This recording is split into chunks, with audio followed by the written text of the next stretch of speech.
ஆன்மீக அன்பர்கள் அனைவருக்கும் தெய்வீக எண்ணங்கள் யூடியூப் சேனலின் சார்பாக அன்பான வணக்கங்கள். இன்னைக்கு நம்ம தெய்வீக எண்ணங்கள்ல பார்க்கக்கூடிய மிகவும் ஒரு முக்கியமான பதிவு. நாளை கார்த்திகை மாதத்தின் கடைசி சோம வழிபாடு முக்கியமாக தவறாமல் அனைவரும் செய்யணும்.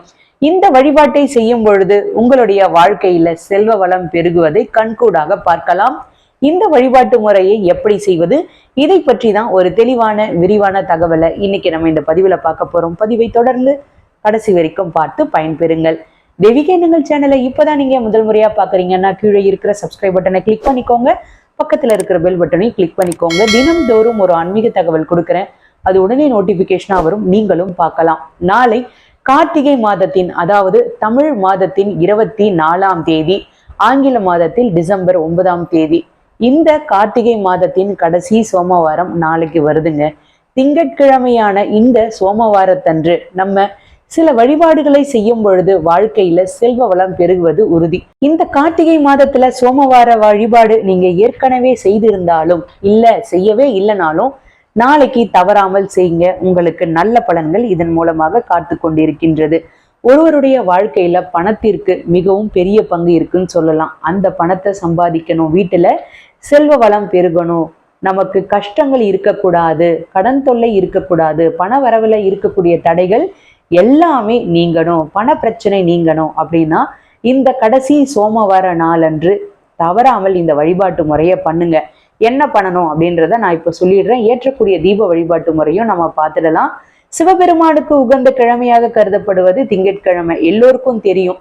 அதுல குறிப்பா இந்த கார்த்திகை மாதத்துல வரக்கூடிய திங்கட்கிழமை அப்படின்றது சோமவார வழிபாட்டிற்கு உரிய ஒரு உகந்த நாள்னு சொல்லலாம்.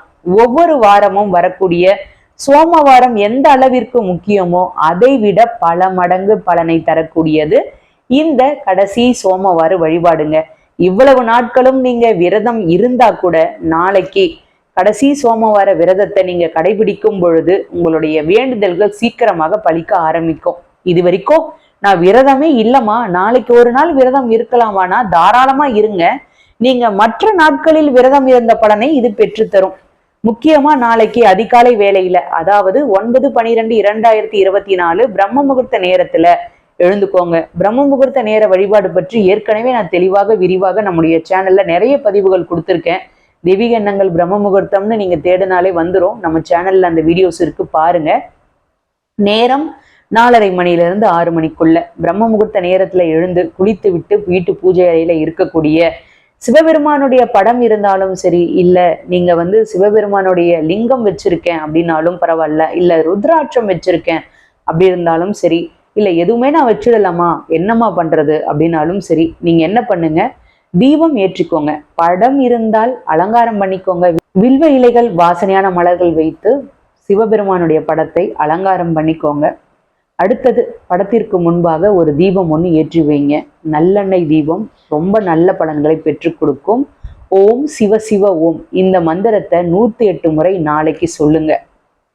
படம் எதுவும் இல்லைனாலுமே பரவாயில்ல, ஒரே ஒரு அகல் விளக்குலையாவது நல்லெண்ணெய் ஊற்றி பஞ்சுத்திரி போட்டு தீபம் ஏற்றணும். நித்திய விளக்கு எப்பொழுதும் ஏற்றுகின்ற மாதிரி உங்களுடைய வீட்டுல காமாட்சி அம்மன் விளக்கு நீங்க ஏற்றுவீங்க. இருந்தாலும் சிவபெருமானுக்காக நாளைக்கு இந்த தீபத்தை வீட்டுல வைங்க. காலையில பிரம்ம முகூர்த்த நேரத்துல வைங்க. காலையிலையும் மதியத்திலையும் நீங்க சாப்பிடாமல் விரதம் இருக்கலாம். பால் பழம் சாப்பிடலாம், இல்ல தண்ணீர் மட்டுமே அருந்தி விரதம் இருக்கலாம், உங்களுடைய உடல்நிலையை பொறுத்து. மாலை நேரத்துல பொதுவாகவே பிரதோஷ நேரம்னு சொல்லுவோம். மாலை 4:30 மணியிலிருந்து 6 மணி வரைக்கும் இருக்கக்கூடிய நேரத்தை பிரதோஷ நேரம்னு சொல்லுவோம். உங்க வீட்டிற்கு அருகில் இருக்கக்கூடிய சிவன் கோவிலுக்கு இந்த நேரத்துல மாலை நேரத்துல போயிட்டு வரணும்.